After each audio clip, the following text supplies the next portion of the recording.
A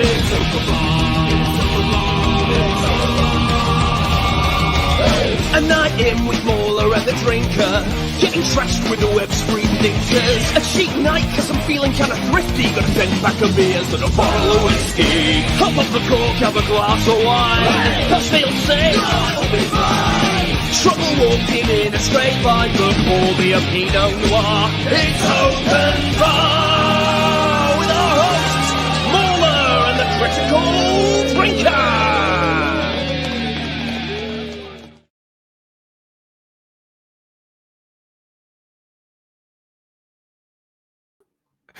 All right, hello everybody. Are we here? Do we exist? Perfectly. Did this work? I guess we'll find out.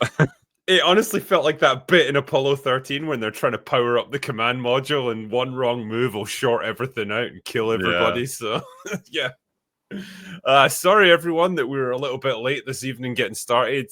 As I mentioned in chat there had been all kinds of problems with Google Cloud services, and it affected StreamYards, which is the software we use for streaming. And so we couldn't do anything until it was back up and running. And finally, it just started to choke and cough its way back into life, maybe like 10 past the hour. So, you know, we're here. We made it. Yeah. Yay. We're alive and well. Yeah, we did it. So, well, welcome everybody to Open Bar 146. It's good to be here finally. And I don't know, MauLer, should we carry on the tradition? Shall I hit you with some pointless facts about 1946 in this case? Pointless? These are going to be exciting, pointless. I'll have you know. Yeah, well, I definitely didn't get interrupted halfway through doing it while all the kerfuffle happened with Google. But, you know, I'll do my best. So, in 1946, what have we got here? It saw the release of It's a Wonderful Life, starring Jimmy Stewart, obviously. And interestingly, it was actually nominated for 5 Academy Awards, including Best Picture. But it received mixed reviews, which is weird. So it got nominated for 5 Academy Awards, but got mixed reviews. And it flopped at the box office. It made back less than half of its production budget. But interestingly, its copyright lapsed in 1974, which allowed it to be shown free of charge. And so most of the big TV networks showed it at Christmas time. People gradually rediscovered it, and it became an all-time Christmas classic. And it's now considered one of the greatest movies of all time. And it's been recognized by the American Film Institute as one of the 100 best American films ever made. So not bad for a movie that got kind of panned when it was released. Yeah, not bad at all. I love that story. I just love how it just became this gradually adopted as this like all-time classic. Well, there's a few of those, isn't there? I always think about Blade Runner and The Thing, both of them. Yes. Doing pretty Proof bad. Positive that people who review movies are fucking assholes and they don't know what they're talking about. Idiots. So never listen to them. Any of them. Never. God. Everything they say will be proven wrong in just 5 years. Yes, indeed. But also, in terms of famous people who were born in this year, this is a bumper year, actually. We had David Lynch, Alan Rickman, Tommy Lee Jones, Danny Glover, Brian Cox, Steven Spielberg, Tim Curry, Sylvester Stallone, and Talia Shire. I also saw the birth of 2 presidents, Bill Clinton and Donald Trump. So, well. Pretty big year for the world. But anyway, we've dicked around long enough. It's time to bring in our guests because they've been waiting for half an hour now. Let's not keep them waiting any longer. Welcome everybody to Robot Head, Film Comics Explained, Disparu, and Razorfist. Hello, gentlemen. Morning. Good to have you on board. Hello. Sorry that we kept you waiting. Google's messing with us. Yeah, it's Google's fault. Okay, I'm going to blame the Russians. Okay, they're trying to bring us down. Right, Google malfunction. What are you talking about? Who would have get out of town? Who would have expected that? What's your favorite? What's your favorite YouTube glitch thing that's happened over the years? Because there have been some doozies, man.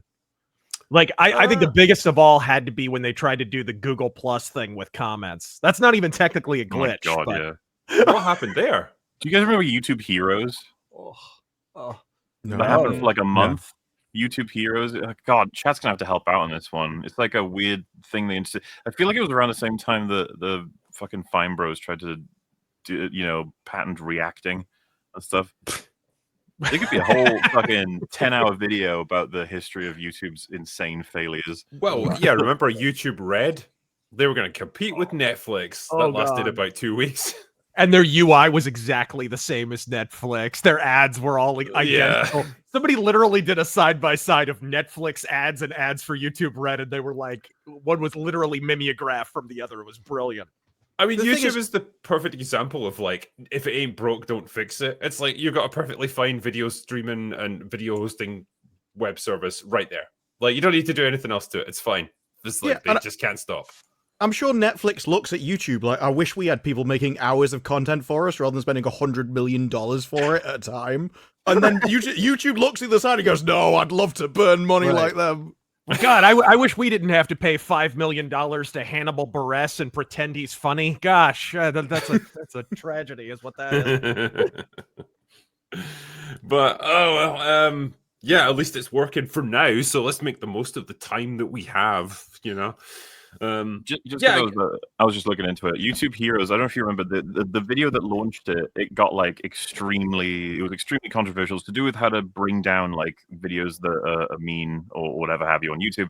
And they worded something really badly that implied like it would have massive consequences. And overnight, the word changed in the video, and people were like, "What the fuck?" And it got live edited on YouTube's end. This is like a huge controversy, and apparently it's gone. In the sense that the tool that they suggested didn't get as widespread as they wanted it, but it's like it's only given to very high up like people in YouTube. It's to do with bringing down videos. It's so crazy because like I've got such spotty memory of this thing. It came and went to the point where they try and bury all of these controversies, right? And just be like, "Oh, YouTube's awesome. Don't worry about it." Yeah, there is a thing that some channels can do where they can take a video down, upload a new one on the same URL without losing all the views and stuff. Seriously? Has done it. Yeah. Wow, because that would actually be a useful thing, but also you could absolutely abuse it. That was the thing, right? It was when YouTube promised everyone it's not possible to do that, and then they did it to one of their own videos because they were controversial. It was like, excuse me, yeah. I would imagine it's like you have to manually go in at the back end and fuck around with the code and stuff. Like maybe it's harder for like giving people that ability, but. It's like when you've now got the ability to edit a tweet within the first 30 minutes or something of it going out. Like, why can't you do that with a YouTube video? Because there's been times, right? You upload something and you realize there's a fucking editing goof or something in there, and you're like, God damn it! Like that ruins the video. Well, and we're still, dude. How many platforms have come along that allowed you to do that? And it's obvious. It's a really, really simple thing to code. I mean, back in the day, remember Blip TV for 5 seconds? I do. They let you re-upload your video. It's like the most basic feature on planet Earth, but YouTube are like, no, sorry, we cannot crack this Omega code. We're sorry. It's not gonna happen. The greatest minds on the planet have pondered it, and they cannot breach this one. I tell you, one of the biggest controversies that I can remember was them removing the dislike button, or at least the dislike count. Right, so wasn't that done in response to Captain Marvel or some shit like that? It was like right after Last Jedi, and there was a string of movies that just got, they had like a Sith lightsaber right underneath the video, and they decided to hide the dislike bar. It's so funny as well, because within about 5 minutes, there was a Chrome extension that allows you to see it again. Like, of course there is. Periodically, people talk about finds a way. Periodically, people talk about how that's not like an accurate number and a representation is just a guess. It's like, yeah, but if you have that big of an issue, start demanding that YouTube put the actual figure back. Otherwise, I will take the best thing I have, the most accurate guess. Yeah, I get that. If they don't provide it, that's just going to be used inevitably. Yeah. Because the way it works is it's an extrapolation from the people who have the extension, right? Something like that. I think it is, yeah. Yeah, it's kind of representative, but I can see. Yeah, it's not going to give you because the people who are inclined to get that extension are going to be a particular sample of the. You know what I mean? Like, it doesn't give you a. I've compared it to my own videos.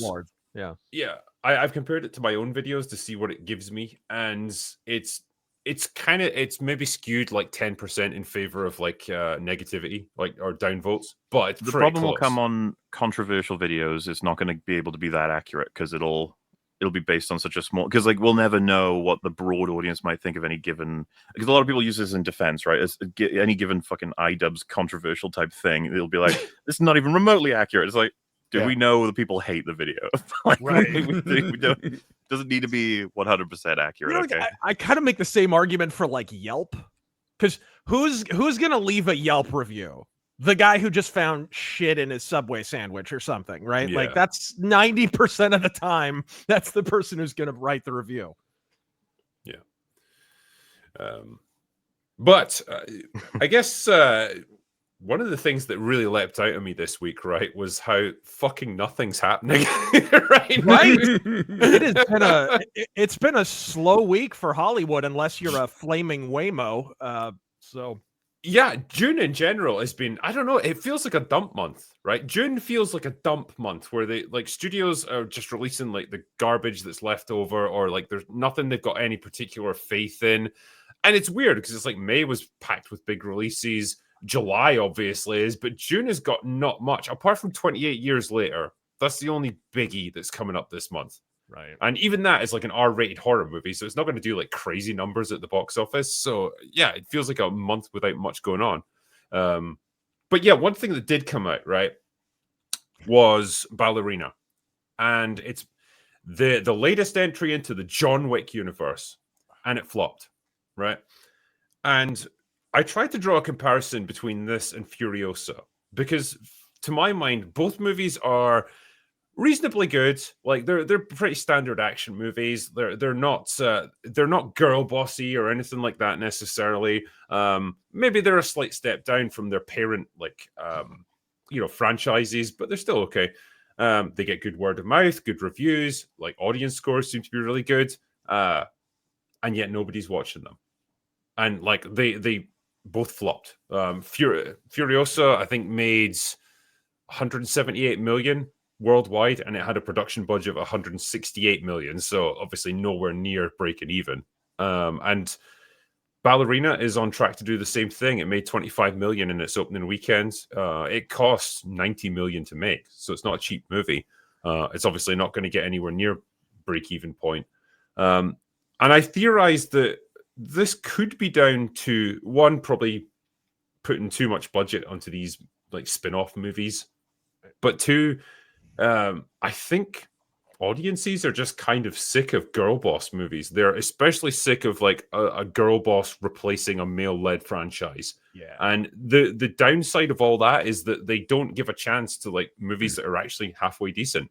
And these are like the casualties of war, because we've had so much from Disney, Marvel, whoever. It's just burned people to the point where they're not going to give anything a chance now. Did Fury Road also lose money? I think it did, didn't it? It did. It did, but not as much. Yeah, hold on. I'll need to bring that up, actually. That was also a bit girl bossy. It was, but I guess it was still billed as a Mad Max movie, and so it wasn't ostensibly. Yeah, so it made 379 million worldwide. That's So the not that's the terrible. thing. They're both franchises named after a male lead character. Both of them don't feature the male lead character. So Yes. I think that is an element, you know. Also, Could be onto something there. yeah. Like, also, did I miss a meeting? When did we decide John Wick has a universe? Like it's a Yeah, I mean, kind of actiony thing. What? Did anyone watch the TV show, the John Wick TV show? No, Literally literally no no one one on the planet did. And I honestly have to confirm that it even existed. It's like the Mandela effect. I'm not entirely convinced this show was real. Right. Yeah, I Continental. actually watched it. It's not terrific. At least, unlike Ballerina, it tries to do its own thing and sort of build on the world that the John Wick films had created, compared to Ballerina, which retreads John Wick's story of killing 100 people without getting hurt at all. So, give it some credit for that, but it's not a very good show. Yeah. I'm pretty sure it was like I think there was moves to boycott it as well because Mel Gibson was in it, like the usual bullshit. Which is ironically, Mel Gibson could have saved Fury Road and Furiosa Road. Honestly, Absolutely, he could. I think that the problem Ballerina has is it made the mistake of putting John Wick in the movie, so you can immediately sense the change in tone and just like, this is improved instantly the moment Keanu Reeves back. It also had the first scene with the bloke fighting, which was way better than the rest of the movie. I kept thinking if only this guy had actually done the rest of the movie, it would have been so much better, because it had stupid scenes like that. She loses to one bloke, then it comes out and goes, well, actually, if you cheat and fight like a girl, you'll win. She immediately kicks his ass just by kicking him in the balls, and then proceeds to fight the rest of the movie like a man. And she just goes 1-to-1 on strength versus everybody. And every time that happens, it doesn't work. They didn't put in the effort that's required of giving her some kind of gimmick or unique fighting style or doing the old, she's more agile and fast than men. Just anything to make it believable at all. Well, I picked up on this in my review. Yeah, you've got Ana de Armas, so she's just going to kind of stare blankly at the camera and have her lips parted slightly. And that's sort of what you It works for me, man. It usually does. You know what it reminds me of? You remember when everyone was pretending Halle Berry could act back in the day? Around the same time they gave her an Oscar for showing her cans. You remember that? That was Monster's fault, wasn't right? it? And they almost gave her, cans, to be fair. Right. And in that wild haze, they almost gave her very own 007 spinoff. Remember that? Yeah, they tried. Yeah. That's what it reminds me of. That whole era of filmmaking where like a 90-pound soaking wet woman is just defeating waves upon waves of ruddy henchmen. Sure, it didn't happen because they asked for too much budget, that one.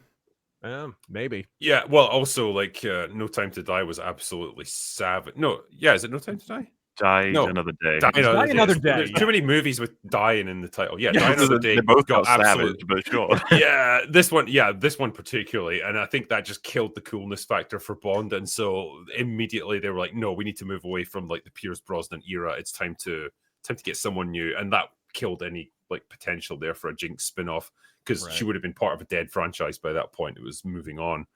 But I think with Ballerina, Ana de Armas, you could tell, like, I tried to compare her with Keanu Reeves, who was training like a fucking Navy SEAL to prepare for the John Wick movies. Right. She seems scared of the guns that she's using. You can tell she's not comfortable with it. And, you know, as much as she's trying her best, like, she looks like an actress just trying to pretend to be an assassin or whatever. Keanu Reeves is just like a natural with a gun. And so it's completely different. I think sorry. I was going to say, I think part of the reason I had an issue with this movie is that it sort of removes the myth of John Wick, because when we meet him in the first movie, he's basically a veteran. He was trained by the Roscoe Roma like she was. He went through the same sort of regimen that she did, but he'd been in the field for 20 to 30 years. So by the time the first movie comes in and he kills like 100 people, we buy that, because so much of his myth and legend is endowed upon him by his enemies, by comrades. Everybody that talks about John Wick talks about how incredible he is.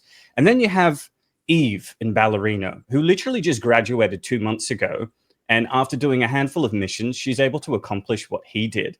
And I get that she doesn't beat him in the confrontation that she has with him. I probably would have thrown my food at the screen if she did, but at the same time, it sort of just ruined the legend of John Wick by getting her to do exactly what he's able to do. It's worse than that, because that town, they specifically said that's where assassins go to retire. So all of those people have also had 20 and 30-year careers, and she beats all of those. Yeah. And what was even more weird, in the John Wick movies, it's nearly all men. They'll have like one woman in the entire movie, but everyone else is all male assassins, because otherwise you'd be at such a disadvantage, they'd just die out. Whereas in this, they're cramming it full of as many women as they could. I've never seen that many. It was also the same in the TV series. They're just all over the place. It's like this is an entirely different universe than the John Wick movie. Did she say at the end that her name's Skywalker? Yeah. Right.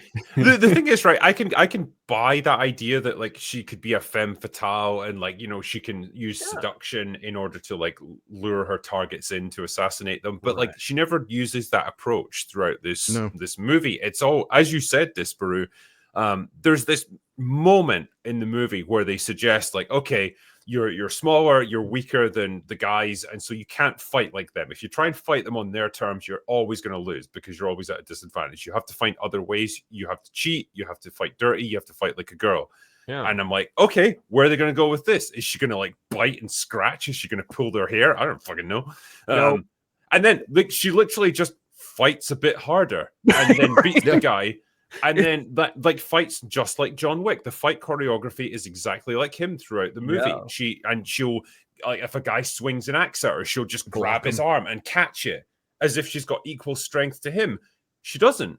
And so if she tried to do that in real life, her arm would get broken and then a meat cleaver would go through her fucking head. But the movie doesn't recognize that. And so it's like the tiniest nod to this this difference between them, but it never follows through into the actual film. And that's what's frustrating about it. They did have the potential to do something interesting there. They just didn't see it through. Yeah. I haven't seen the film, but that's weird advice. It sounds like a boxing film or something, because all the fighting in John Wick is cheating, using what's around you, you know, pencils. So like to tell her to cheat and think differently, well, that seems to be like how they all think. So she's still fucked. Yeah.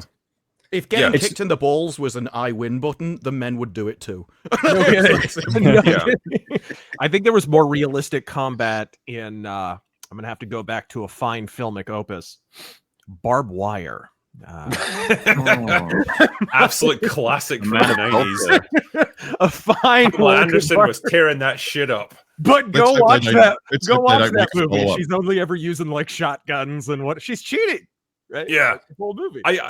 The most realistic I've seen this right was in Siccario, where what's her name? Emily Blunt. Yeah, Emily Blunt. She tries to punch Josh Brolin like in anger because like he's fucked her over. Like literally, it just stuns him for 1 second. Then he just grabs her and fucking throws her to the ground. That's how fights like that would actually happen. Do you remember in real life? Do you remember the fight she has with, why am I forgetting his name? Punisher in Netflix show, John Bernthal. Oh yeah, yes. Like that's increasingly uncomfortable when you know the context of that fight. But like she does try, she gets somewhere, but then she gradually is just losing until he's basically got full control. Yeah. Hyper recommendation to Siccario, everybody. If you haven't seen it already, stay the fuck away from the sequel. That's a good film, yeah. Yeah. That's one I haven't watched. I heard it was awesome though. It's really good movie. It's slow paced. It's same dude who did Blade Runner 2049. So don't worry, Razor. I fucking hate that movie too. But good man. We're all good on Siccario. It's like his best film, I'd say. Yeah. But it's a bit of a sleeper film that, like, I didn't know anything about. I think I caught it on TV one night and was like blown away by it. And I didn't even know anything about it. Yeah, I mean, it's a low-key sort of movie in a lot of ways. Like, it doesn't leap out of you like, oh, this is a big action movie, or it's a thriller. It's slower paced. We've lost Razor. It's a slow burn, but yeah, in terms he's gone to of watch the film.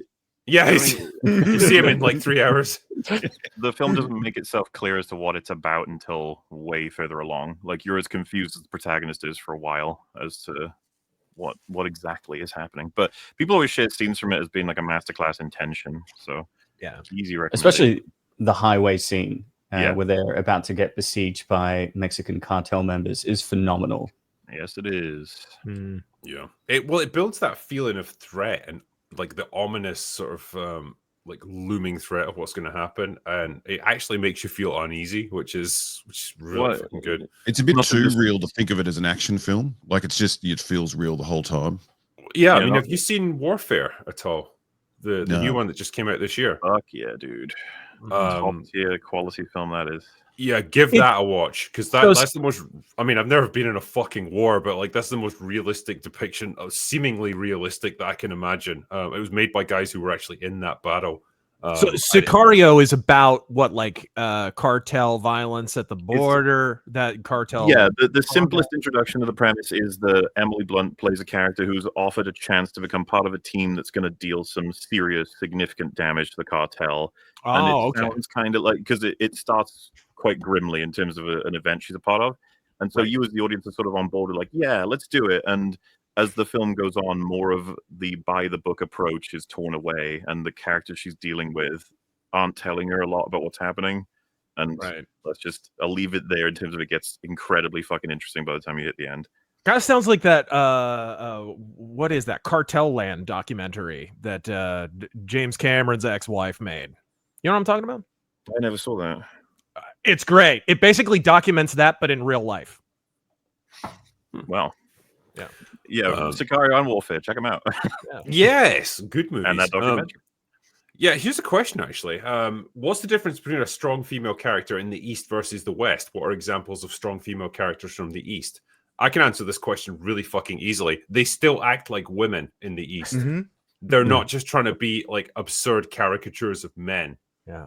Right. So they still retain an element of femininity, and they don't like have this arrogant air about them. Like, I'm so much better than you. Usually they are just regular women who are thrust into positions where they're forced to do what they have to do to survive, or to, help out their friends or whatever. Whereas over here in the West, they've been written as guys. They've got the swagger of guys. They've got the arrogance of guys, or at least what the writers imagine guys are like. And it's just completely different. Yeah. And that's value what makes different it things boring. You know, they exploring those differences is what's fun. Like, women can be evil and mean in their own ways. I'm sure we've all experienced it, but just having them walk around like men is it's a completely boring thing to watch. Absolutely. It's ironic because you're kind of stripping if you want to use the term femme fatale, like in a film noir context, you're stripping them of their secret weapon. You watch Double Indemnity or something, like Phyllis in that movie wouldn't be nearly as effective without the seductive element, right? Like she's got everybody wrapped around her finger in that, but she's unmistakably female. And yet she's the agent of action and violence, and she is 100% the linchpin that drives forward this horribly corrupt murder plot and everything. Just watch classic film noir. And the irony is that a lot of the Eastern media they're inspired by those old movies, and they're throwing them back at us. But they've still got the inspiration, and we have long since left it in the dust in favor of this putrid nonsense that we have in movie theaters now. Well, I think they're motivated by different reasons to be heroes. So you got, like, in Alice in Borderland, the guys are trying to work out, how do we get out of here? How do we protect our group? They're far more focused on, like, physical violence or as, like, their main method, where the women are more, like, psychological manipulative, or they'll get with a man so he protects her. The main female character, she's got a whole story arc about how she finds a child, and the men are just like, yeah, we don't care, we're saving ourselves, but she will die to save this child because of the motherly instinct, which makes sense for a woman to have far more than a man. And all of that's cut out. We've seen the Fantastic Four now. It's like, no, she's not going to be a stereotypical trope of a mother. I'm like, what does that even mean? Like, they all have the same instincts. This is a biological thing going back millennia. And you're like, no, we want to strip it of that. Now she's just a girl boss. She's not going to have a stereotypical trope of a uterus. Like, what? A unique one. Robot Head, you just made a video about The Last of Us, like yesterday, I think it was. Yeah. And you 100% called this out, where like the way they write women in the show is just like absurd caricatures of men, where they're trying to make them like dominate a room with their presence when they're like 5 feet tall. You know, they're trying to like have them be all stoic and macho and just ridiculous. And it's like it doesn't resonate with people because everyone knows that's not how human beings act. It's not how women act, and it's just it's a projection. It's like this weird kind of postmodernist social constructivism where we can just rebuild what it means to be a woman. Like, no, you can't. Like, everyone knows how they act, everyone knows how they think, and it doesn't resonate with people. And like, you don't get those different characters. Like in the video I mentioned Mobland, which I think there's fans here of that show. Every woman in that show is completely different, and they're all different to all the men, and all the men are different. Like, even having all the men act the same is boring, but now they have the men and the women acting the same in these films, and it's just monotonous. It drives me bloody crazy. Yeah. Is Hollywood done with girl bosses, do you think? Or at least our audience is done with them? No. Audiences they'll go are undercover. They'll revert, I think, back to that mode in, I call it the Paul W.S. Anderson girl boss, right? The Mila Jovovich genre of the early 2000s. Them I can live with, because they're just like, you're just cartoony, and they're usually kind of hot. So it's like, okay, I can deal with that. That's what we'll go back to, I think. Yeah, sure. I just, because I tried to point this out, like, when I did a video about this, right? I feel like maybe go back 10 years, like 10, 15 years ago, we had a decent balance there, right? There was a whole bunch of female-led action franchises, and no one was complaining about it. No one complained about the Hunger Games. No one complained about the Resident Evil movies, apart from them being a bit shit. But like, they weren't bent out of shape because there was a woman leading it or anything like that. It was just fine. They weren't trying to like replace male franchises. They existed alongside them because there's room for everyone. Okay, fine. No one's going to have an issue with that. The mindset now is like, wow, we're going to take these male franchises and we'll just port a woman into it. Like Marvel's obviously done their level best to replace every male character with a female alternative. And you see it in Star Wars. It's like everywhere. That's the thing that pisses people off. Of course it is. Yeah. And it's hurting these other films. Like, I haven't seen Ballerina, but like the Mad Max one, I keep going to say Fury Road. What's she called? Furiosa. It's not a terrible film, like it's fine. It's summer blockbuster sort of film, like that, teenagers should be going to see. But even they're sick of what's going on in Hollywood and all the other films that are bloody infecting our brains. Well, at least in Furiosa gets injured. I mean, she gets her hand gets amputated. She gets knocked about by men. One of the issues in Ballerina is that Eve barely gets hurt. Like, she goes up against 100 men and she ends the movie with a tiny scratch on her forehead, compared to like John Wick in his first movie, who is a veteran, who gets injured. He has to see a doctor. He has to take medication. He needs stitches. By the end of the movie. Exactly. I think that's legit. Like they know the optics of showing a woman with like with extreme like bruising and cuts and stuff on her face, like injuries like that. They know what it's going to look like, and so they can't show it. I honestly think that's the constraint that they're working under. Yeah, you're probably not far off. Like, imagine if like a screenshot of that gets taken out of context, makes the rounds on Reddit. Oh, it's the beating women rape movie, right? Like, that would be exactly. Yeah, I think that's what they're wrestling with. Yeah. So they want to have her like have all these big action scenes and stuff, but they can't ever show her get punched in the face. Well, it's like that thing with unacceptable. There's a Korean TV show, I think it is. It could be a movie. My Name, which would be that description. It's essentially Ballerina done by Koreans, and it's way better. They teach her, if you go head to head in a prolonged fight, you're dead. So you have to take them down fast. You just go for the vital organs and basically pray. Train better than them, be faster than them, and take them by surprise. And there's a whole scene where, and I think he even warns her, like, if you lose, it's going to be worse than death for you. They'll just kill a bloke. They won't do it to you. And there is an entire scene where it shows it out, and that basically pushes her forwards in the film. You couldn't write that in a Western thing anymore. That'll be, no, immediately get rid of it. We got to sanitize all of this down. And again, they're essentially eradicating what would happen in real life because they can't face it themselves. I think there's something to them not wanting Ana de Armas's face to be bruised for a few reasons. One, because she is extremely beautiful and they don't want to tarnish that. But the other, because of the way it might be perceived by audiences, right? Because do you guys remember when X-Men Apocalypse was released? They had this massive billboard of Apocalypse strangling Mystique.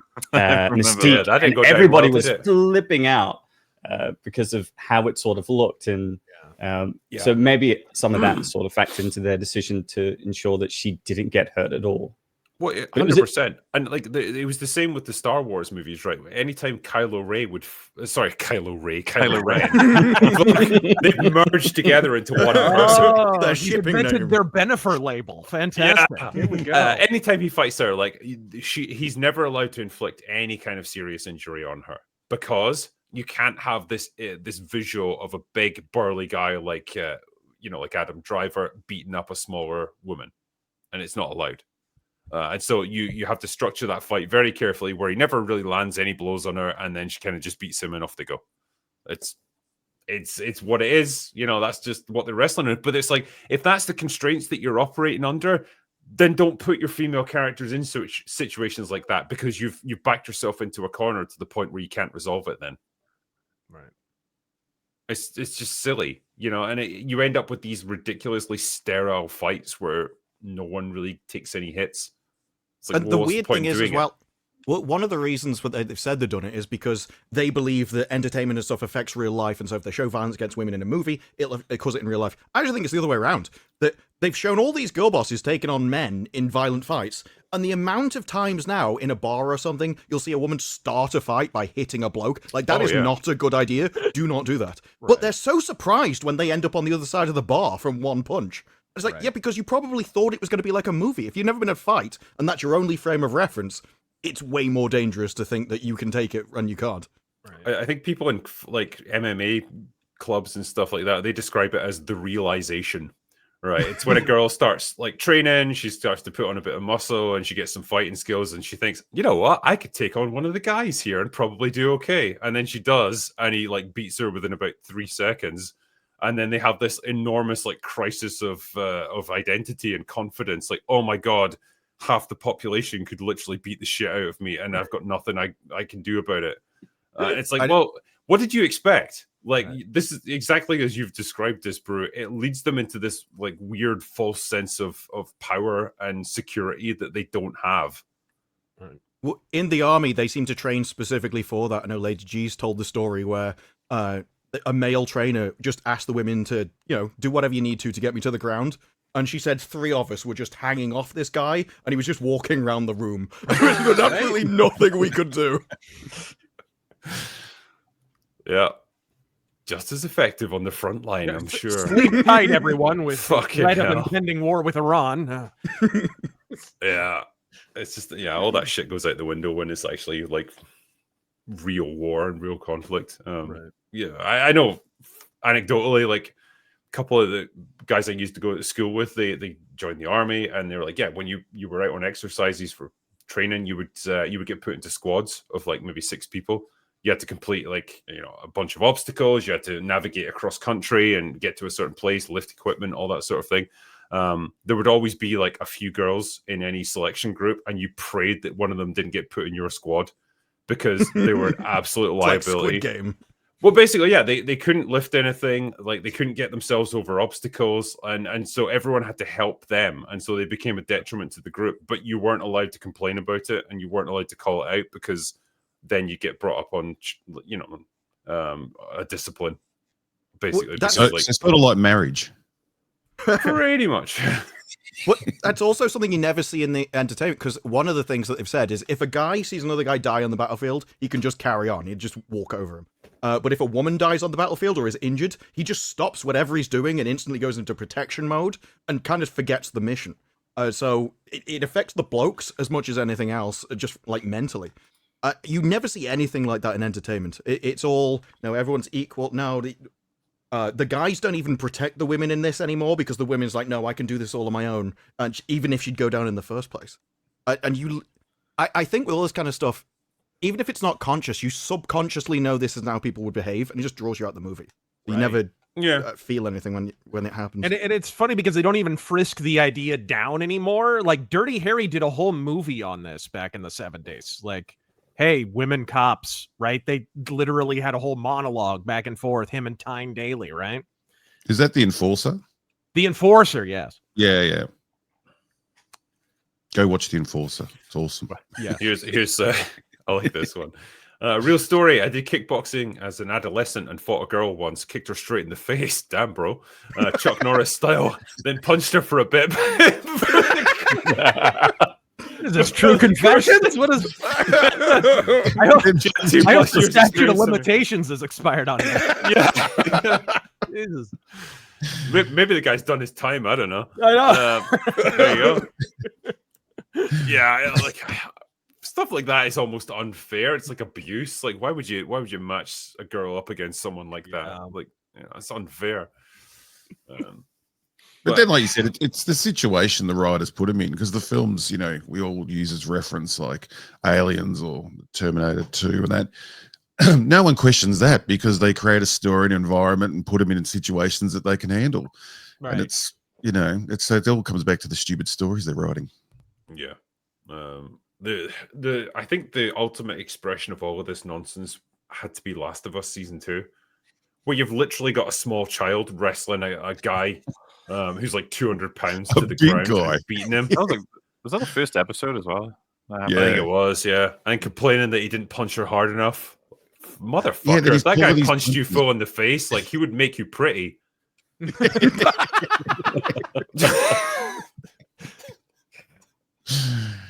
Still improvement to that head. But again, why would you write that in the script? He was pulling his punches and she's shocked. Like, for God's sake. Yeah. Oh, well. You know what? Here's some more bad news for you guys. Mark Hamill, legendary actor. You know, guy that we all respect to the core. Sure. He's stepping away finally from Star Wars. He's never coming back to play Luke Skywalker again. That's like Michael Schumacher saying he's not going to drive Formula One anymore. It's like, what? Were you even being asked? I could totally still do it. Just wheel me out onto the track. Sorry, that was brutal. He's talked about it here. He said, when I disappeared as a Force ghost in The Last Jedi, I left my robes behind. There's no way that I'm going to appear as a naked Force ghost. We don't want to see that, Mark. But it's him basically talking about how they've essentially done everything they can do with him, and they've done everything they can do to him. Yes. And I don't know, man. I almost want him to now, because he's like stepping away from Lucasfilm. Those NDAs are going to expire eventually, and he can give his real thoughts on, you know, what they did with Luke in The Last Jedi, because we got bits of that before he was silenced. I just want him to be honest for once about it and just say, it was fucking bullshit. That whole he seemed more honest about it than most of the cast at the time, so, you know. But they've all trickled out little fun tidbits as time has gone on. A lot of them don't ever want to return. You'll never see Oscar Isaac and Adam Driver, actual actors. No, because they're actually successful. Yeah. John Boyega, Daisy Ridley, they'll be back for they fucking might anything. be back. Birthday party appearances, like whatever you need them for. At the time of the third one, Adam Driver had already forgot the name of the second film. He couldn't think of the last guy's name, so I don't think he's too keen to come back. No. Yeah. But then they go on a cycle if they can't get. I mean, those guys are fine, but you know, we've got Boyega coming back now. He was like putting the boot in for a while. Now he's coming back around the other side. He's not getting any work, and all of a sudden, you know, it was the audience again. That's the problem. I hate that shit, man. Yeah. This stupid myth that like the audience don't want black Star Wars characters. Like, what the fuck are you talking about? Yeah. That's all he has, though. Like, I remember when he came over here and started trying to start BLM riots in the UK. Is there one of the 5 remaining Star Wars fans on Earth that doesn't have like a shrine to Lando in their freaking closet? Like, come on, everybody loves Lando. Everybody. Everyone was complaining about Boyega's, like, the way they wasted Finn as a character. Like, how we all wanted to see him become a Jedi. It was all set up in Force Awakens. As shit as that movie was, it was going to do something with him, and they did nothing. That was the complaint. It's like the fucking Star Wars fans were on your side, my friend. They were trying to, like, help you out here, and now you're complaining about them being racist? Like, fuck off. Yeah. Just, like, go away to your, like, you know, your tiny shred of relevancy that you once had, and just like make the most of that, because that's all you got now. Just continue to threaten us with a Finn and Rey movie. Go ahead. See how it goes. Yeah, he's dying to get in on that, even though it's never going to happen. I like to imagine him reading the script for that, and it's like every line of dialogue from Finn is just him screaming Rey. Yeah, dude, that's his fate now. And at the end, we never got the question that he wanted to ask her. He never gets to the point of actually saying what he wants to say. Yeah, but yeah, when does the check clear? I think was the question there. Yeah. But yeah, with Mark Hamill, like they Oh, completely destroyed his character. And what is it? 7 years later, he's like, "No, I think I'm done now." It's like, yeah, they weren't exactly asking him back. Yeah.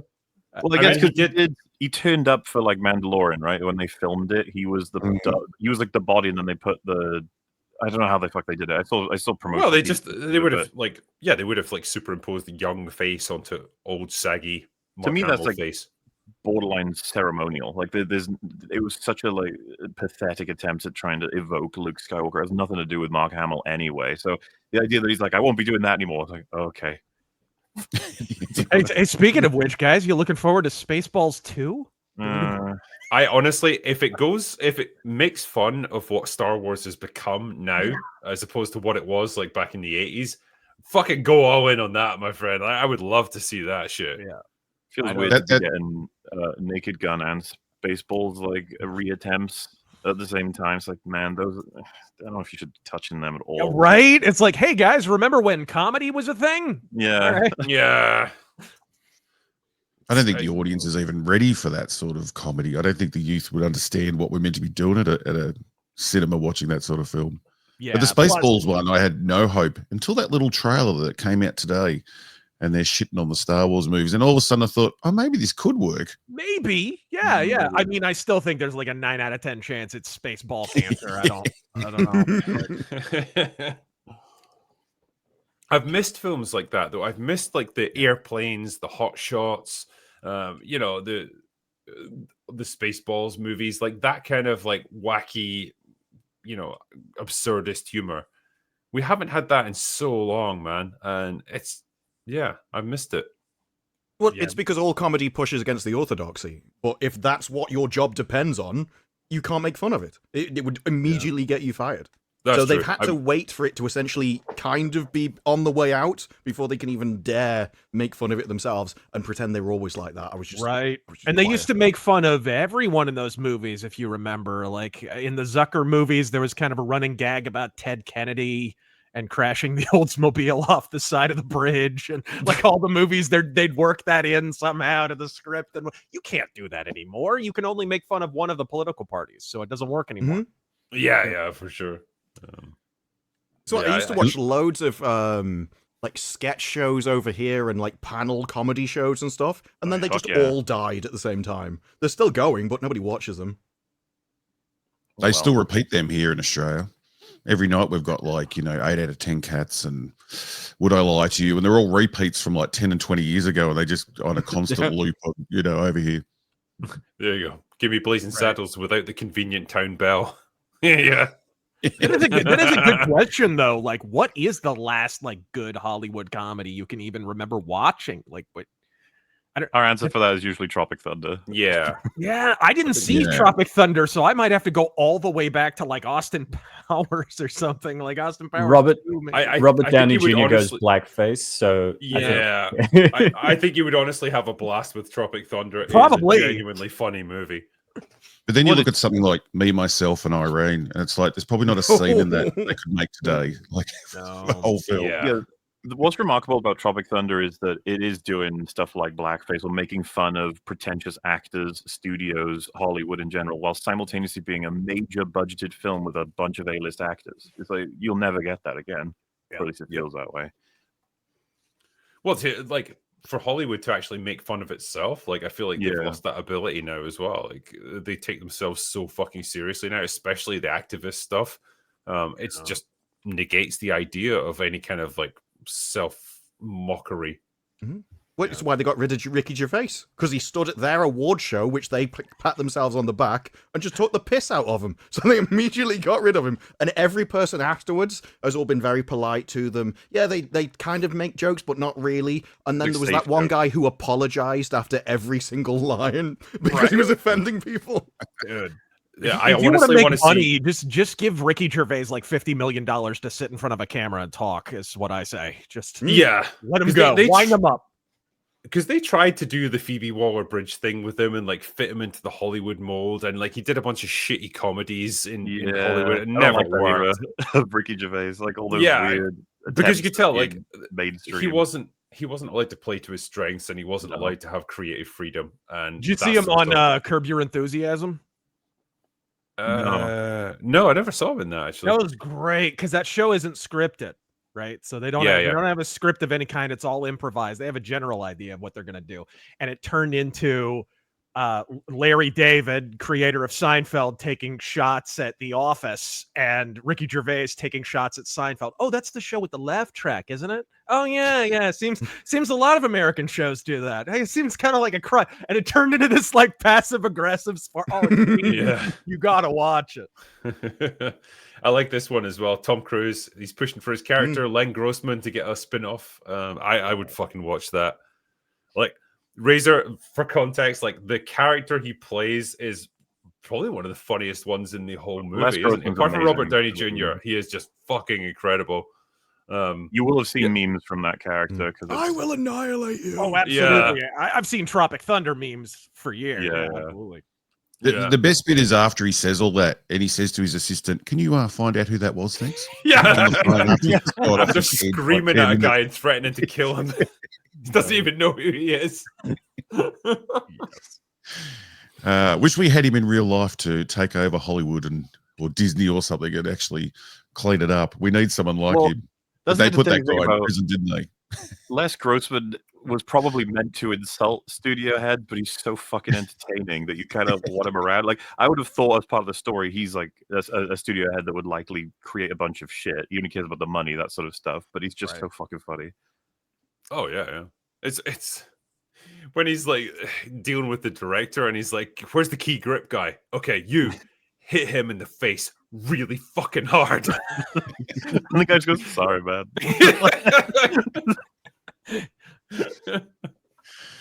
Oh god damn, I miss movies like that. I just miss when Hollywood was actually capable of creating funny stuff, man. Yeah. Just... I forget what the name of the guy is, but he's writing Spaceballs and his resume is not the greatest. That's the thing that I worry about with Spaceballs too.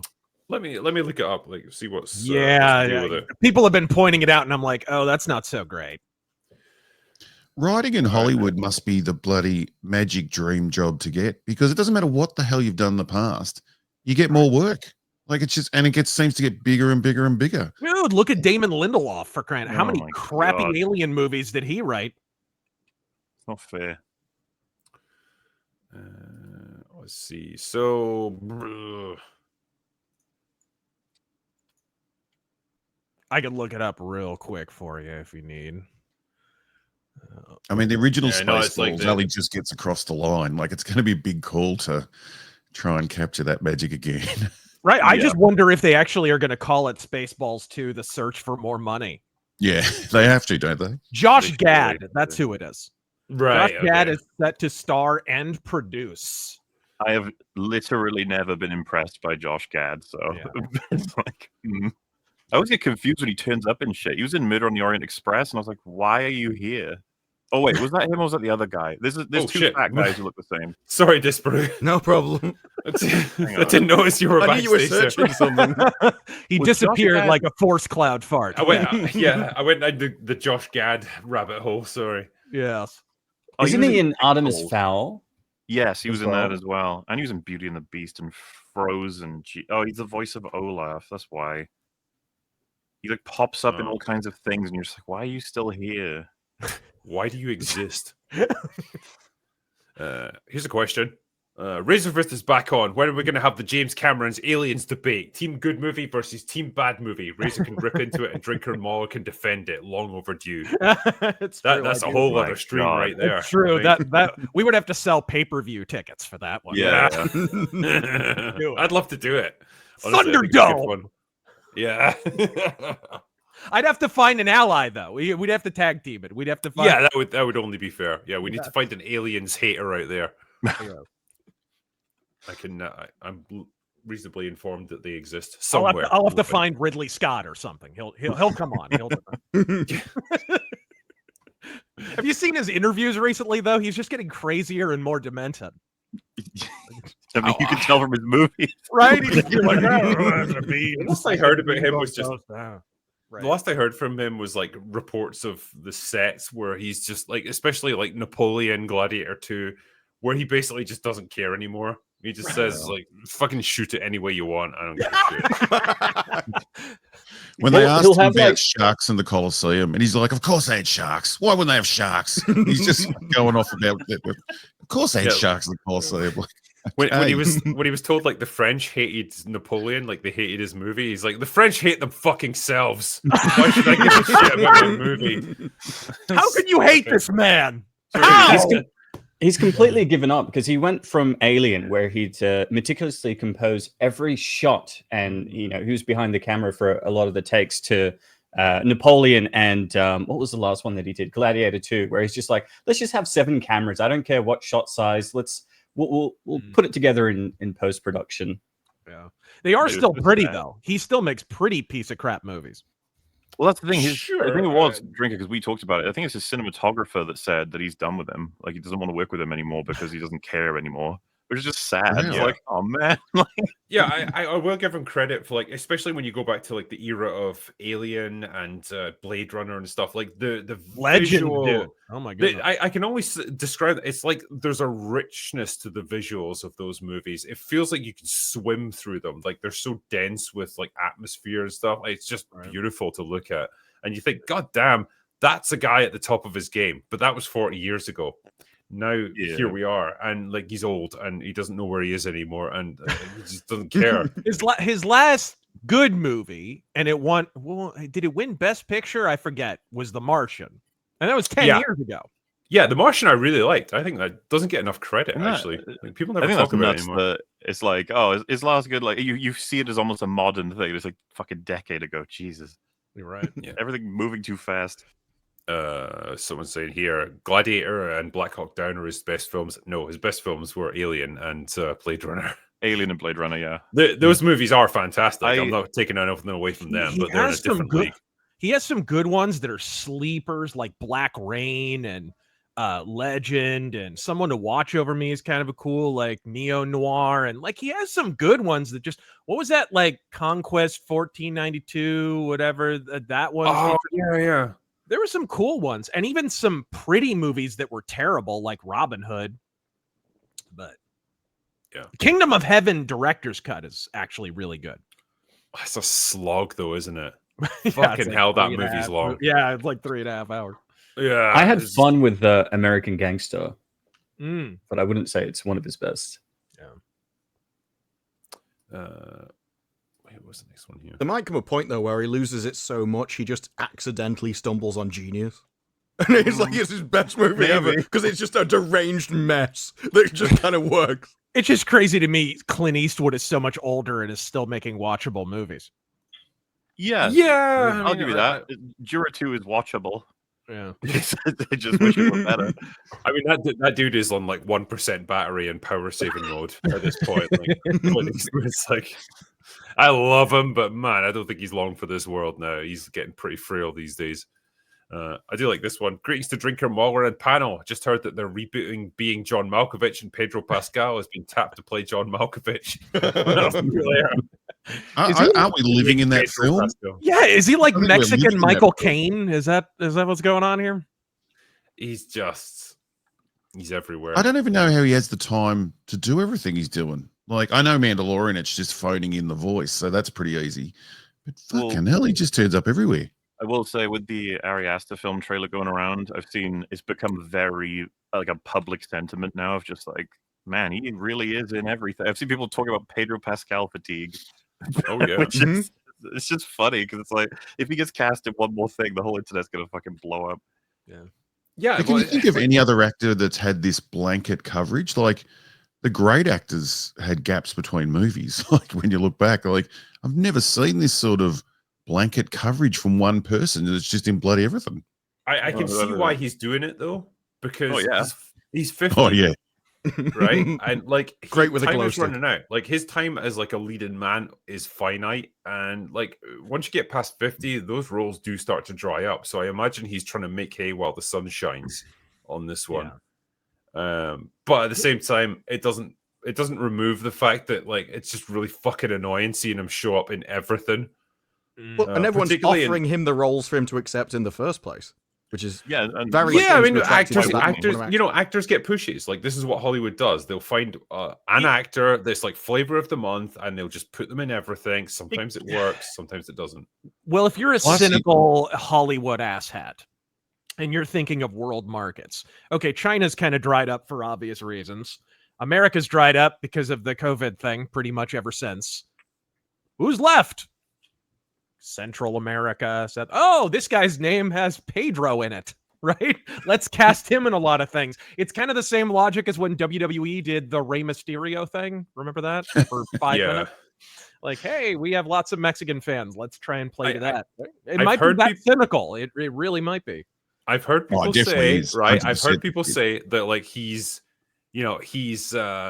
Latino, right? So like you've got the diversity quota there, but he's also like white passing, right? And so he can play essentially any character. So these Hollywood executives, they don't have to feel uncomfortable with casting a Latino in as a leading man because he looks like a white guy, but he's also got that name. He's Pedro Pascal. He's from Chile, and so it ticks all the boxes for them. That's how cynical I think Hollywood is now. That's how they'd operate. Oh, 100%. Yeah. And it would help also if he didn't turn up to the opening of an envelope. Like every fashion show, every films he's not even in, he turns up with his protest T-shirts on. Like, fucking give it a rest, guy. Yeah, was it Mission Impossible he turned up to, and Tom Cruise were like, "What? Like what?" And he's just kind of he's stunned that he's walking through the crowd. Dude, Disparu, I was legit like I thought you meant he was in a Mission Impossible, and I was like, "Is he?" He just turned up to the red carpet, and I think Tom Cruise is talking to the audience, and then gets distracted as if, "What's he doing here?" MauLer, Pedro played the entity in Mission Impossible. Yeah, I can just imagine Tom Cruise though seeing him and being like, "Get that weak shit out of here." Yeah, he's like, I think the biggest issue with him as well is like they for some reason keep trying to cast him as like stoic, tough guy roles. Yeah, like masculine leading man. And it's like just not him. He's the new fucking Charles Bronson or something. It's like, fuck off. This guy's like sucking a rainbow. Yeah, he's licking glow sticks and talking about how bitchy he is and trying to kiss his co-stars. I don't know about you guys, but I remember Steven Seagal grabbing a girl's hand on stage because he got nervous and had a Hispanic attack. Yep.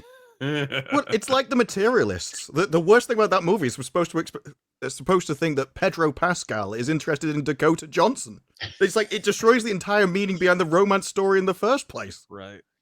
I bet Sean Connery's glad he's dead before this guy came along. No kidding.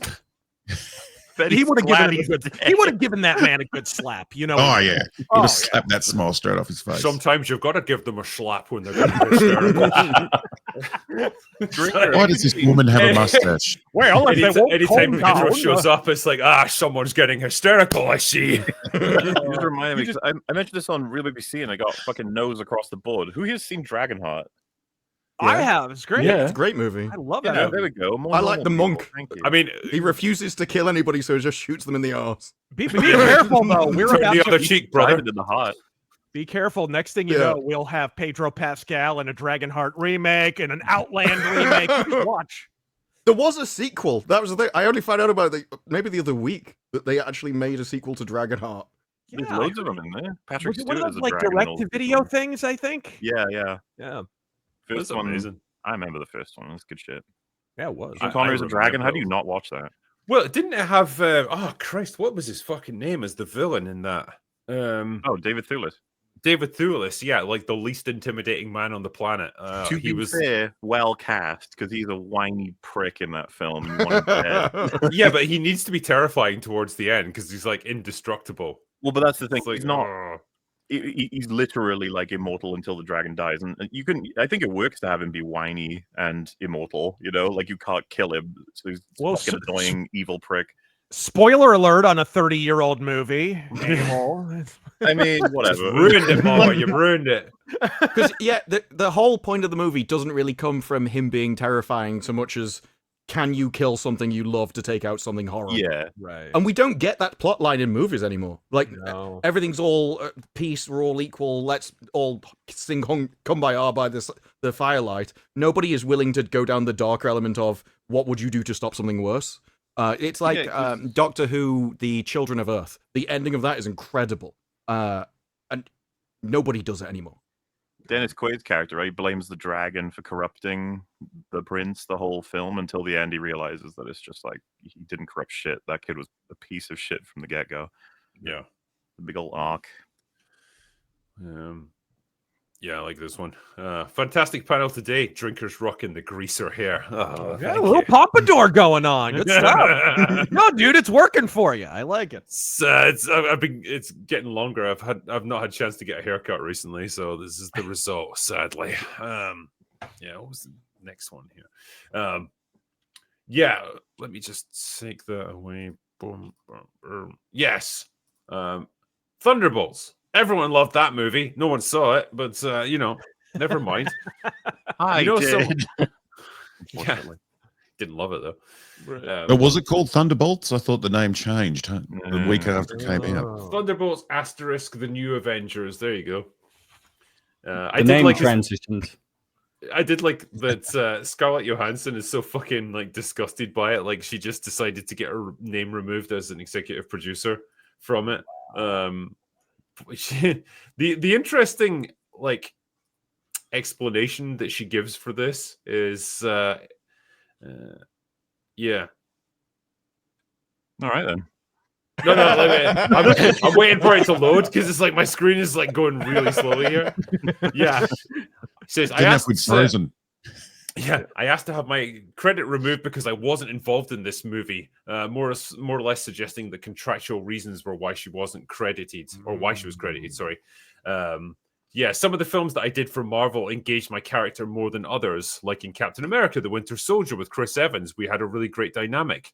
In some of the other films, though, the cast was so enormous and there was so much plot to serve that you start to feel like you're just a device to move it along. And if you're committed to 5.5 months of that, it's okay, I can't paint my nails, I can't get a haircut. These sound like stupid problems, but your identity is wrapped up in this job for a long time. And if you're not doing engaging work as an actor, you feel a little cagey sometimes. So, long story short, I got really fucking bored of playing this cartoon character, Black Widow, and just wanted to get out of it. And I didn't want to have anything more to do with Marvel now. And that may wind up being the circumspect position in the long run. Let's be real. I think it's a good time to get out. Put it that way. She just described Doomsday, where you get so many actors, you're just a plot thread. Well, did you see the Variety article that talked about Thunderbolts bombing, where it threw that statistic out where pre-pandemic 19 out of 22 Marvel movies had made over 500 million. But after 2020, only 6 out of 13 had reached $500 million. To me is probably why that is going to wind up being a circumspect decision. It's it's a sinking ship, and I guess you want to be escaping it as quickly as possible. There are actors that would like to consider themselves, some of them, artists, right? And you can decide which ones you think are actually that or not. But Benedict Cumberbatch had said about Multiverse of Madness, he had no idea what the story for the character was in the film after he had finished filming it. He's like, I don't know. We did so many different scenes with so many different potential movies. I don't even know what it's going to look like, but I hope it's good. That's the spirit, oh boy. Yeah. It just shows how the mighty have fallen, though, when they used to talk about the target was $1 billion, and now they're doing $500 million with inflation and still can't hit it. Yeah, they're really lowering the targets of this one. I think they would see $500 million as a win at this point. That's honestly the level that they've fallen to, but the budgets haven't fallen accordingly. If your movie has got $100 million budget, then okay, sure, 500 million is a good turnout, but it ain't. No, and if it was hitting $500 million, they'd be taking the loudest victory lap in human history too.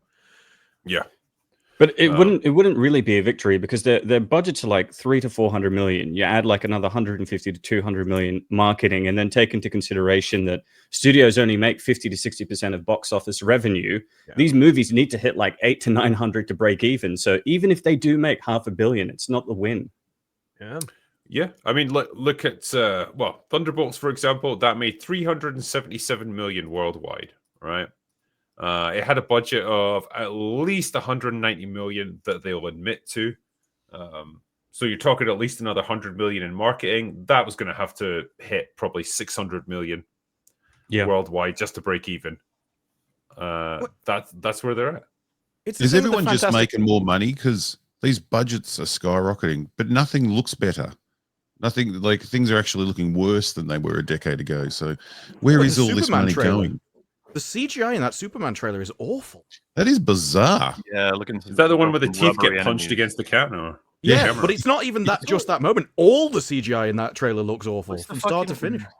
Too much of it reminds me of the Flash movie. It's getting super uncomfortable on that front. Ooh, that's not a good sign. Well, what I mean is visually, James Gunn loved it because it's the same cinematographer as the Flash. Right. James Gunn keeps bringing him back. I'm not sure why. They're probably friends, but like, you know what I mean? It's just like, not. But hey, you know, maybe the story is worthwhile. I just a lot From of people James Gunn. It's funny you say that. I'm like one of the more James Gunn haters these days. So I'm just like, yeah, sure. Like, maybe. You know, my favorite story, I may have told this before, is that Motorhead, the band, right? Lemmy worked with James Gunn early in his career because he wrote some Troma movies. He did like Tromeo and Juliet and a couple. He might have done a Toxic Avenger. Anyway, so Lemmy had to be the narrator in Tromeo and Juliet, right? Lemmy from Motor. So That's such an interesting little fact. Yeah, so James Gunn was writing dialogue for Lemmy, and you know, Lemmy's sitting there chain smoking and slamming Jack Daniels, and he's like, I don't think I'm gonna read this. So till the day he died, he hated James Gunn's guts. He'd walk up to him at the rainbow. He was like his most hated person on planet Earth. So there you are. There's your tidbit of the day. Lemmy from Motorhead hated James. That is nice. Yeah, man. I think we've already obviously had Thunderbolts has flopped. Brave New World has flopped. Seems like Fantastic Four is on the way to flopping as well. And Superman, if I had to pick between those two movies, it seems like Superman is going to be the triumphant one, or at least it's going to come out on top. Yeah, for all the fact that we seem to have had about 100 different trailers for it, and like there's constant this constant stream of just like new releases and new information about it. It's like never ending. I don't know if it's just, you know, Warner just going all out to try and pump up this movie because they know what rests on it. I'm not sure, but man, it's getting some coverage. Yeah, and it's been a long time since the last proper standalone Superman movie. It's been a while. So, and it has that going for it, honestly. So it'll feel like they took a little bit of a rest, especially because virtually no one saw Justice League, and less and less people saw Henry Cavill as he went along. Yeah. Well, also, you kind of question how much just your average person in the street that just goes and see the movies even knows which of these universes are connected. They probably all think that Marvel, DC are the same. And it's like, I do think that the Fantastic Four is drastically sort of by comic book readers. They're like, oh, it's a really famous thing. Isn't the average guy in the street, who at this point, Captain America would be more well known than Fantastic Four, and that only did like 415 million. I think they're in for a really rude awakening with that one, especially when compared to Superman. We are in the decline period, and during the decline period in this sort of phase, movies like Batman, movies like Superman, movies like Spider-Man, maybe X-Men are still going to make some money. But other stuff, like your Iron Heart, I'm sorry, no. Dear sweet I'm looking forward to that one. What? She's going to use demon magic to power Iron Man. Yeah. It's going to be amazing. Black Girl magic. I do think that Superman is going to do better than Fantastic Four because Fantastic Four's coming out after all the goodwill towards Marvel during Phase 4 and 5 is sort of gone. And Superman is also like an issue 1. It's the first movie of this new DCU. People are going to be curious. They're going to want to check it out. At the same time, Superman historically doesn't make very much at the box office. Man of Steel didn't make its budget back. I think the Superman Returns by Bryan Singer also flopped at the box office. Yeah, it was a flop. Yeah, it's not looking good either way. I think the problem is with a Superman movie, with any Superman movie, it's inevitably going to have to be big budget because you're going to need a lot of special effects. He's there to be like the guy who saves the entire world against some, you know, incredible threat. So it's going to be expensive. But where we're at with superhero movies now, like, damn, you cannot rely on any superhero character to pull in the audiences. I mean, if anyone is going to do it, this is probably the best shot, but it's by no means guaranteed. So, yeah, I wouldn't go expecting this to make anything close to $1 billion. And that's going to be their benchmark. Like, they need to hit $1 billion to be able to declare this a triumphant success and say, yes. It's kind of a reboot in a way, because it's, and I mean a reboot of this character in general at the cinema, because Superman Returns, they tried to do something really weird with that, where it turned into baby mama drama for half of the movie, and then Man of Steel had the stink of Snyder all over it. You know what I mean? We haven't had a regular Superman movie in forever. So if it's a regular Superman movie, I think good word of mouth will spread and it'll probably make money. But otherwise, I don't know. Here's a question for you. Razor, who would win in a fight, Lemmy or God? Trick question. Lemmy is God. Tell you what, how about we see if we can answer a few of these super chats as they're coming in here. Here's one actually. Drinker, you true son of Scotland, can you or the rest of your mates explain what the idiom Scooby means? I'm arguing with a Bengal cat. What? As in, I don't have an idea. I don't have a Scooby-Doo. Yeah, I don't have a Scooby-Doo. I don't have a clue. It's Cockney rhyming slang, so it's not really a Scottish thing. But yeah, that's all it is. I don't have a Scooby that I know. Yeah. That's all it is, as far as I know. There was Scooby snacks. There were indeed. Let me see if I can bring up the first question here. From GS Pena says, "Happy 10th anniversary to Jurassic World." I guess 10 years. If we have 10 years, it's going to beat Superman. Jurassic World is exactly the same as the sequels for Star Wars. It's like the exact same process. It's almost a blueprint. Yeah. But like they didn't have a fan base that really gave a shit about it, and so there was no contention about you're dishonoring these characters or whatever. No, it's like I just want to see dinosaurs eat people. That was always it. That's why they'll always succeed. Is they just need to have dinosaurs. Remember the marketing for Fallen Kingdom? They were just like, "There's loads of dinosaurs, loads of them everywhere. There's so many dinosaurs." Like, oh, what about the story? It's like, huh? Dinosaurs everywhere. Gun that shoots dinosaurs. It's gonna be. And now they've got a dinosaur made up of other dinosaurs. It's like, fucking. It looks like it's got downs. Man. Yeah, the Distortosaurus, I think they called it. Yeah. The biggest tragedy is that I'm pretty sure Bella Ramsey played it. It's got 3 legs.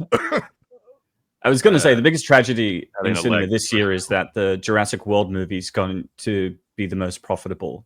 You know, every single Jurassic World movie is made over like 1.2, 1.4 billion, and this one isn't going to be any different. Yeah.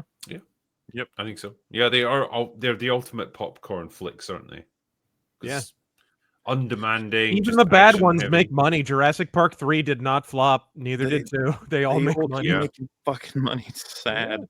See, now that's a film for Pedro Pascal. Put him in that, getting eaten by a dinosaur immediately. You know, everyone would like that. Yeah. Come on, even a dinosaur deserves to eat Mexican. But anyway.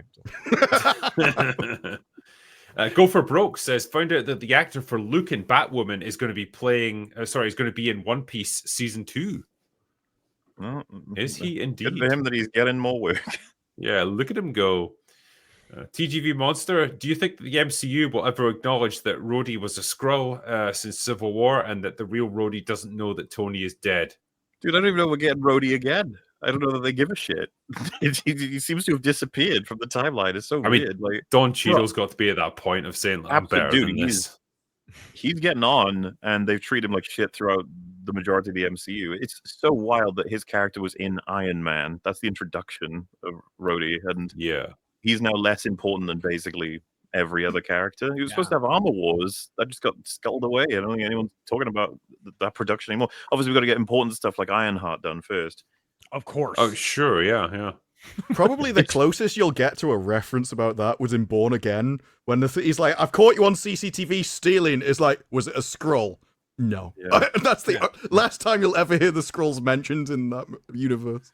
It's just wild to me that Don Cheadle, like his character Rhodey, who's been friends with Iron Man, has been in multiple films, isn't getting a movie or a show, yet Ironheart, who was featured in 8 minutes of Black Panther Wakanda Forever, has her own show. Like, it's fucking She's gonna wild. be in Doomsday. I'm still waiting on the Iron Woman movie that's just 45 minutes of a lady starching a shirt. That's all. I mean, I'm saying. Because the latest trailer for Ironheart just got released like 2 days ago, I think. Can I just show you this little bit? Because I think she's created her own version of Jarvis. She has. Yeah. What are you? Your greatest creation yet. Who the hell else would it be, bitch? She clearly didn't create it because she didn't know what it was. That's the weirdest thing about that. How is this not exactly what you would do to parody it? You know what I mean? Yes. Yeah. Oh, hell no. Coming exclusively from the Wayans brothers. Yes. This feels like a parody. That was fantastic. Have you guys seen the superhero movie, which was parodying all the superhero movies back in like the 2000s? Yeah. This feels like a scene out of that. Like it does. It does. Just before that as well, she's casting some kind of demon magic spell on her own suit. So that's let me probably what creates the AI. We've got a demonic AI leading our superhero in the world, and we're supposed to think she's not the villain. Right. Oh, where is it? Oh, yeah, there it is. Because I have Yeah, she's like scribing it on the floor. What the fuck? What? Yeah, I mean, She has good great luck. kiss boots. What is that? So about? yeah, good luck blending witchcraft and like high tech fucking Tony Stark Iron Man technology. Sure. Well, on the in pilot suit, you know, everyone's got the hood. She's got a demonic hood in that same picture with the demon signs in the corner. Are Hollywood trying to tell us something here? So wait a minute. A demonic AI and its physical representation is a black chick. What are we saying here? What is? So we gotta get Ethan Hunt to kill it. Yeah, what's going on here? He's good at that. Like Could you this just imagine trailer. how fucking annoying it would be if that was the AI that had to help you with things? You tell me the weather forecast tomorrow. Oh, hell no. No. Fucking Christ. And you better ask for help with the right attitude, or it's not going to answer you. Yeah. It won't shut up during movies. It's just terrible. This trailer is a difference in because the first one is like we're just thieving scum that want to do it for our own fashion sense and everything. I want to be iconic. This one, they try and pretend she's a hero and then show us the demonic magic. And so I think they missed. Yeah. Are they wheels on her feet, or am I seeing something there? I think Yeah. that was. They look like rollerblades. Yeah. Let's see if I can go back a little. She's got like a fanny pack on the front. If I'm gonna protect people, I gotta start thinking outside the box. Demon magic. Yeah. She gonna get some science done. She. No, You know when there's you no hear footage lines of and her it's like, saving people. that line was just like tailor made for a trailer. It's like protect people. Okay, check. Think outside the box. Check. Okay, it's just like all the shit that you just expect in a Marvel trailer. She's gonna be different. In both of the trailers, there is not a single bit of footage of her saving anybody. That's why they had to have it just voiced over her doing a science experiment. Oh, garbage. I can't watch the climax. The climax of the film is her versus a smoke detector battery. What is it? What's that noise? She built the whole suit just to change the batteries and smoke detectors. And that's all she does for people, is go from house to house. Yeah. I mean, even in the first trailer, in the same scene where they goes, "You're a genius," it shows her frying the electrics of the entire university. So we have seen none of what they're telling us. Yeah. Akidia Geo says, "It's my 60th birthday today, so I just wanted to thank you and MauLer and the rest of your handsome and smart panel for being there for old nerds like me." Thank you. Appreciate that, man. Happy birthday. Pac-Man76 says, "I submitted my short film script and it was a lot of fun to work on. Thanks for providing this platform and the motivational push to finally take a stab at something that I've always wanted to try." Awesome, man. And best of luck to you. So we've been reading through the submissions. We've got a good couple of hundred of them already. And there is a couple there that like properly impressed me. I was like, damn, this... I would want to make this even if it doesn't win the competition. Like, it's really good. So thank you for everyone who's submitted your ideas for this. Like, some of them, particularly, you guys really understood the assignment on this one. So thank you. And looking forward to announcing the winners. Gene the Revenant. I must send him my one about the YouTuber who's incredibly sexy and has to be fighting off women to save the world. Ah, I nearly got it finished. I'll get it off soon. Does he have a human head by any chance or not? No, he doesn't actually. He doesn't have just a 9-foot cock. It's no big deal. Just a giant walking dildo. Actually uses a little walking cane. It's no big deal. Yeah. Gene the Revenant says, Drinker, so you have a short film for me. Over 2 million subscribers. Yes, sir, we do, in fact. Indeed, yeah. The Ghost of Drinker's Liver says, well, the announcement dropped for Spaceballs 2. I think there's any hope for it, or am I going to have a tidal wave of alcohol to process? I've got some cautious optimism for this one. Yeah. I think they could have a lot of fun with it if they do it right. Let me put it this way. The teaser for that was funnier than the teaser for the Naked Gun thing with Liam Neeson. Let's put it that way, right? That's baby step in the right direction. The Liam Neeson one looked terrible, except for the little OJ joke. That OJ joke. Yeah, that was pretty good. But yeah. Blue Collar Loser says, Predator, killer of killers, is why I had fun with Ballerina. Lol. I haven't seen it yet. Have any of you guys seen the new Predator like anthology animated thing? I've heard it's meh. So Yeah. Meh. It's not great. The animation is all over the place. It's very janky. The frame rates are just, I don't know who did the animation, but it's kind of awful. But the story and the anthology was directed by Dan Trachtenberg, who did Prey. So there's a lot of connecting threads with that. Yeah. Have you guys seen Love, Death, and Robots season 3 at all? Like the new one? Not season 3. It's not as good as the other ones. I don't know what 1 and 2 were good. Yeah, they were. You know, it was always like a mixed bag, but there were some absolute bangers in there. And this time around, I haven't quite felt it. It's just been a bit more like meh in the middle. But next one is Reno the Turk says, MauLer, during Real BBC, you quoted the great Shakespeare. Did you? Sorry, you even did it in the voice of Sir Clarence Boddicker. You were heard. Hashtag bitches leave. I'm glad I was heard because like the fucking panel missed it, but I was just like, you know what, it's fine. The best quotes can sometimes go unheard. But someone in the audience got it. It was something to do, like we were covering something and someone referred to a bunch of women as bitches. I just said bitches leave. There we are. Can you fly, Bobby? You've heard the story about how Verhoeven dealt with that scene, eh?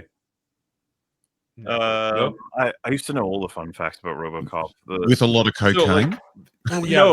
So because like his grasp of English was kind of tenuous at best, like he didn't quite get the connotations of what bitches meant, and for him it was just their character names in the script. And so when they'd done their final scene, he's like, he just referred to them as the bitches. He's like, okay, so the bitches are wrapped. Everyone, round of applause for bitches! Yay! More bitches. Dude, bitches leave is iconic, okay? Yes. No way around it.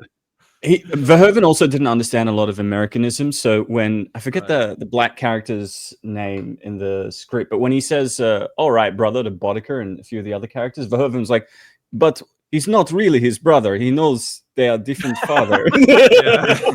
God, I hate to think what he called the cast of Showgirls then. I don't know. Okay, whores. Round of applause for the whores. Yes.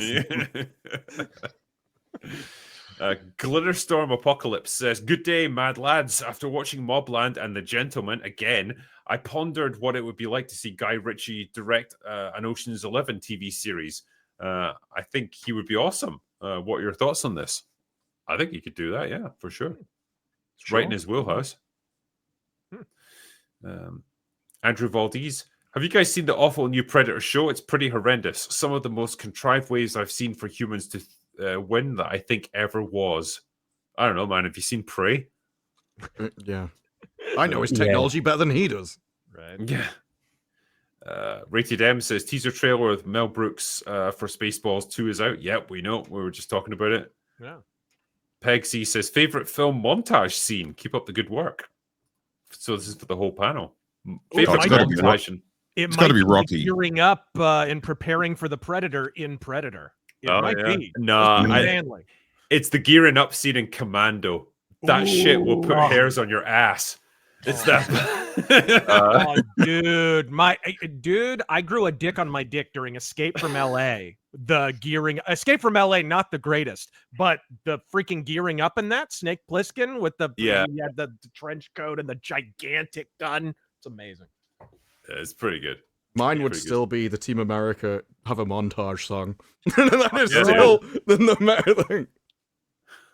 You need a montage. Montage. I use it in a lot of videos. Yeah. Oh, fade out in a montage. I like the Rocky montage. I think it's Rocky 2, but he's trying to swim, and for some reason Stallone thought he could do the butterfly. Oh, and he did Rocky he only 3, just got like half a stroke in before they cut away, and you can tell he's drowning.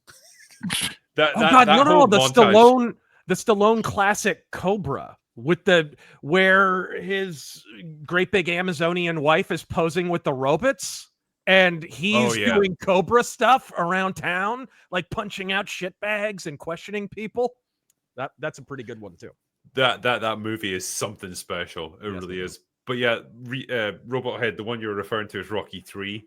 Yeah. And, that's hilarious as well because like that's meant to be when he's good, like he's really training hard, he's getting good at stuff, and it finishes with him and like Apollo Creed running down the beach, and you can tell that Carl Weathers is having to slow down for him because he was like a quarterback or something, wasn't he, in real life? Yeah, like he was a proper natural athlete, and he's just trotting along there. Stallone's sweating and his head's shaking. That's great. What was the next one? Snex says should have included Pedro Pascal in that Girlboss thumbnail. I know, like I missed out on that one. Could have had him in there, licking his like rainbow-colored glow stick. Yeah. Boxbrain Ben says, "Tell me if this sounds familiar. A female protagonist shows up out of nowhere, does everything better than the original male right from the start because he's too busy sucking his thumb in the corner." What you mean, like every franchise for the past 10 years? Bonus points if the male character is a failure as a father and old and drunk. Yes. What are you saying about drunk people more? It's not me. It's Hollywood. What am I gonna do? What can I do? Ruby Howe or Ruby Hove gifted a Crow Drinker membership, so thank you. Handshot First says, last night my wife asked me to help with the dishes. I told her it'd be illegal since Trump banned men participating in women's sports. Ooh. Burn. How did your wife take that one? From the kitchen. Yeah. She was holding plates at the time. It probably wasn't the best idea. Don't say that to her when she got ammunition. Yes. Guys, I think I may have accidentally manifested the LA riots when I watched Falling Down last week. Hopefully nothing similar happens when I inevitably watch Independence Day on the 4th. God damn. Just like alien spacecraft appears over LA. Actually, that wouldn't be the worst thing if it nuked it. Could you tell? Yeah. Blair Fachette says, all hail to the bar. First time catching you live, I got off the week off because I got electrocuted with 600 volts, so they gave me the week off. Wow. The week off? Just the week? I got struck by lightning. They gave me the afternoon.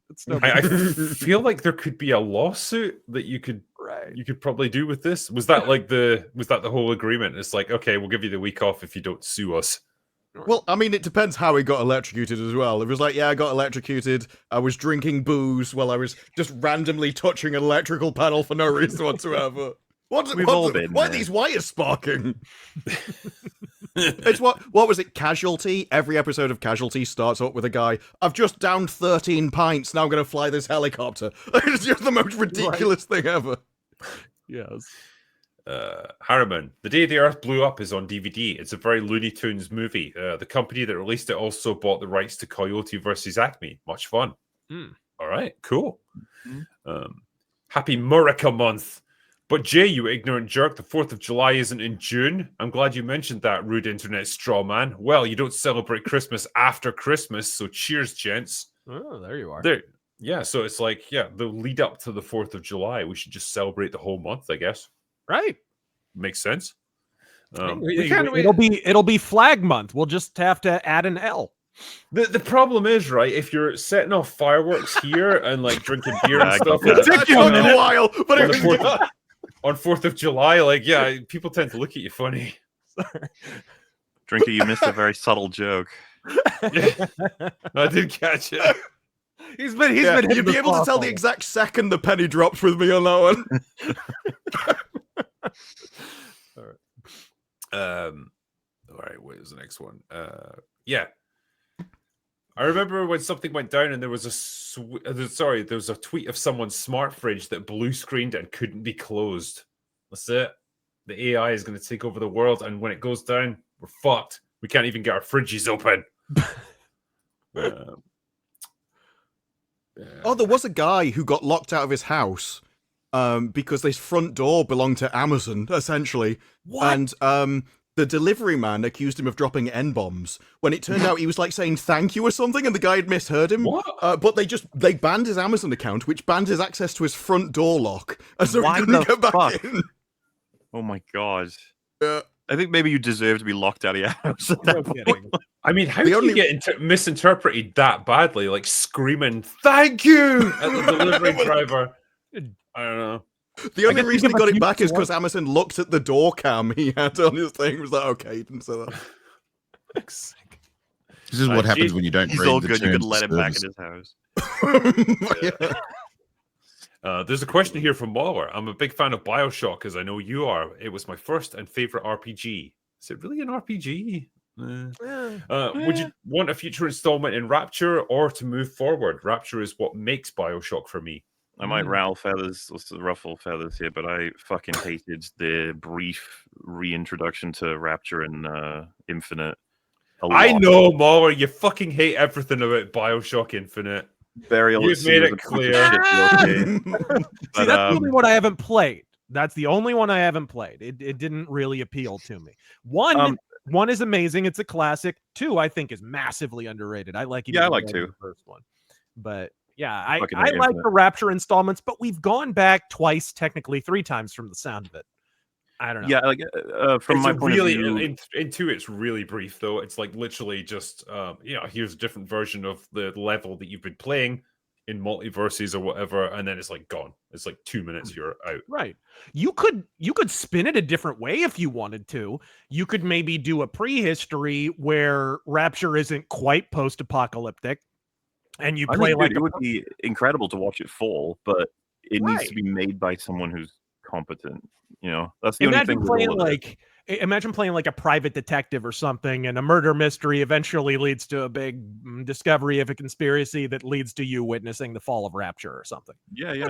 Kind of cool. There's so many angles you could run with that. Yeah. I mean, we've said before, because people have asked, like, what's the video game adaptation you would want? It's like, in a world where it's perfect, I'd love a BioShock, like, $200 million budget, serious, huge, awesome sets, the whole world of Rapture. Like, it would be amazing, but I don't want any of this because it would be horrible, and it's going to be horrible when they do it, which is inevitable. Yeah. Long-time fan, first-time chatter. What's your favorite bad movies? For the whole panel, I guess. Batman and Robin. Death Wish 3. Samurai Cop for me. Oh yes. What does katana mean? It means a Japanese sword.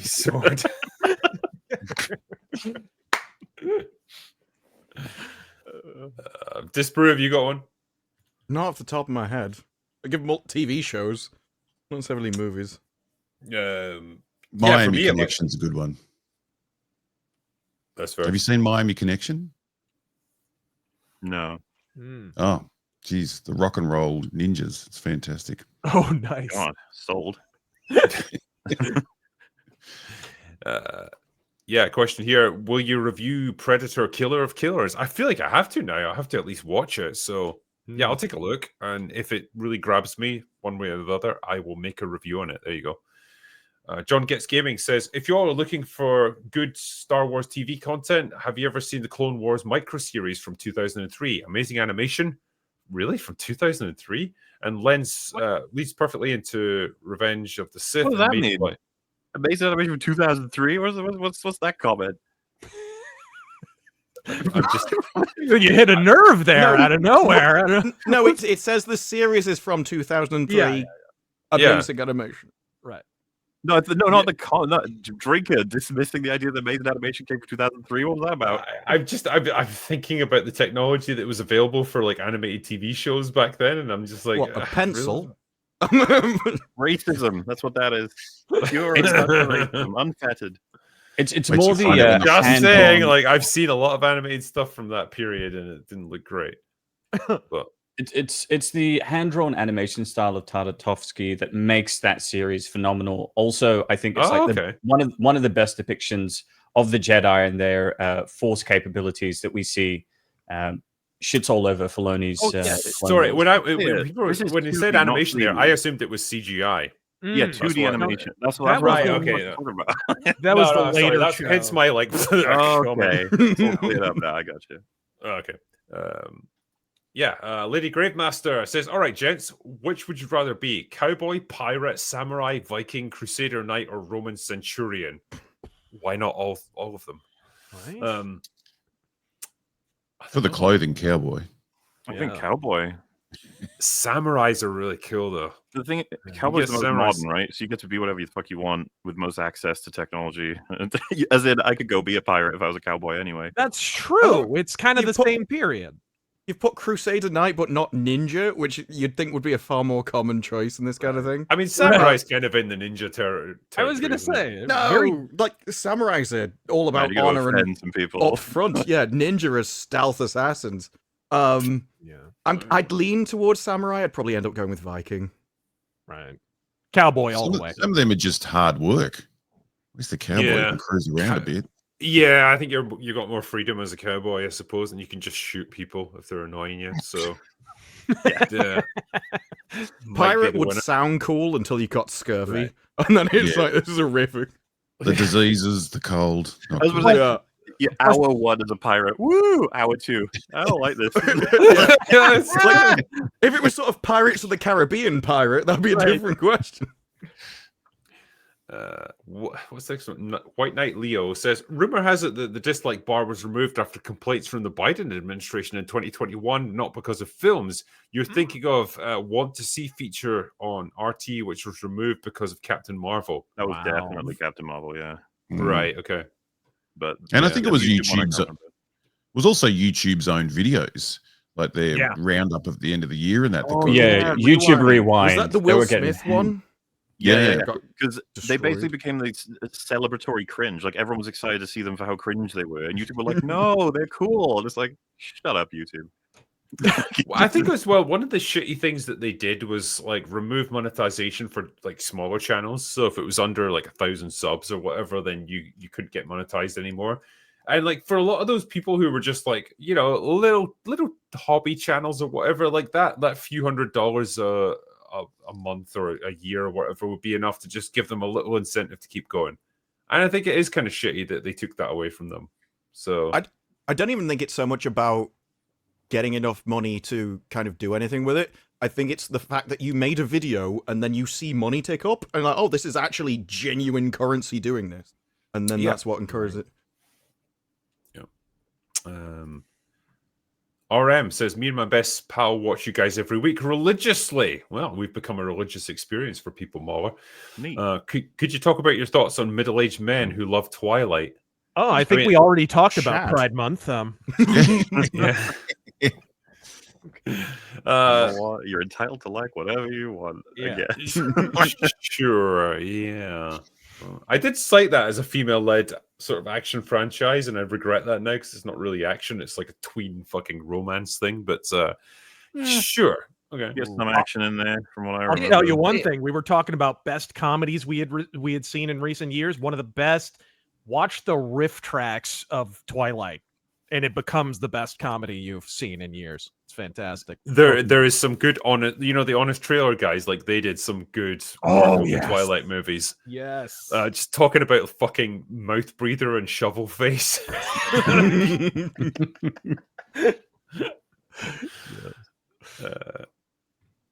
Master of Puppets says, Drinker, since you're an author who finished his book series, I know, imagine that. What do you make of people who say that George Martin doesn't owe the fans anything and we should be grateful for what we got? Shit take to me. Yeah, absolutely shit take. As far as I'm concerned, like, yeah, obviously there's no legal requirement on this one, but it's like if you have created a series of books, right, that is fantastically successful, you've made loads of money out of it and stuff, and you haven't finished it yet, I think you've got a moral obligation. You've entered into a contract with your own fans who have made you the success that you are to finish it, to give them the ending that they deserve. And I think that's not unreasonable because these people have given you a lot of things. They've given you their money, first of all, by buying your books, and they've given you a lot of time by reading them. And the least you can give them in return is a completed story.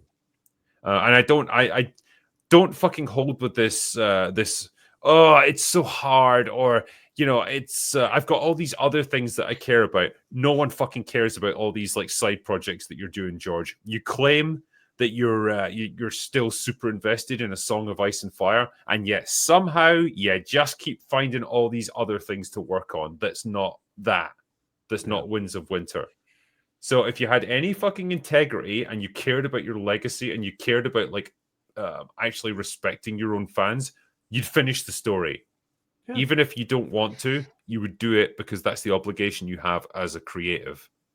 Do you think the show got into his head, or is it just him? No, it's the show was not. I think some of his ideas wound up on the screen. People shit on him, and now he knows that his final book would not be well received, which is silly because it's like, at a certain point, do you not do the mental arithmetic and think, man, it would be so much better to release a bad book than to have this go on where people are just shitting on me for not putting the book out? You know what I mean? Yeah. Eventually, just rip the Band-Aid off. I think it's that combination of like, one, like his ideas made it into the show. The show was horribly received, and so now he's gone into a panic and it's paralyzed him. And two, he created a far too convoluted story with way too many plot threads, and he doesn't know how to tie it all together. And those two things to combine together, they have just killed him as a writer. Well, on that note, he's talked publicly now about how he doesn't appreciate people like almost hoping that he kicks the bucket so that someone else can finish it. And it's like, you can't be mad at that, bro. You're a 76-year-old blimp. It's insane that you're even around. Like, you got to be careful. George R.R. Zeppelin. Yes. Yeah. I think if any of us were the same size, same age, you should not be offended by someone saying, man, you could die any day. It's like, obviously, yeah. Bro, you're living on borrowed time here. You should be grateful just to be breathing. No kidding. It's just, I particularly hate the petulant attitude of like, oh, stop hassling me about this. Why can't you just like support everything I make, no matter how obscure and pointless and uninteresting? Well, no, like, we're not here to indulge your whims and your fucking stroke your ego, sir. You're here to provide us with the thing that we want as a creative. So, and he painted himself in that corner because it's not like his books are standalone things; they're serialized, right? If he were like Robert E. Howard and just, oh, here's standalone Conan story, here's standalone Conan, he could stop whenever he wanted. He can't do that with this. He literally ended on a cliffhanger, didn't he? In several, technically. Like, this is the problem. There's a bazillion stories happening in the world, and people are like, do you mind? I think with every year that passes, more fans reach their wits' end in terms of waiting. Well, you wouldn't you? Yeah. Like, was it been 14 years since the last book? You know, Barry's in that got the time, day count.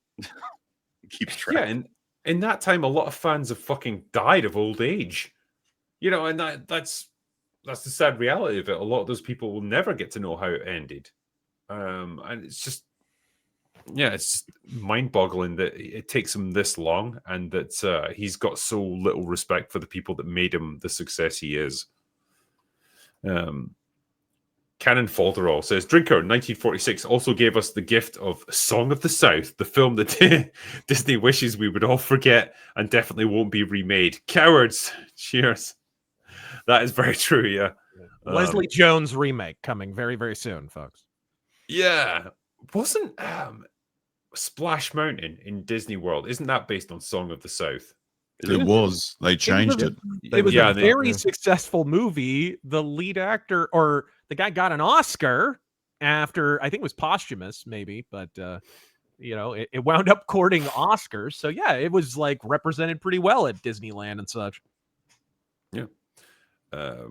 Lady Gravemaster again says, I think it's less to do with being sick of women-led things and more to do with tearing down of men, especially franchises built by male leads. Yeah, that's what I was alluding to earlier, where it's like, go back 10, 15 years, we had a bunch of male-led franchises and female-led franchises, and they didn't have to mess with each other, and one didn't have to like reign supreme over the others. They could all just coexist in this nice action genre, and that was great.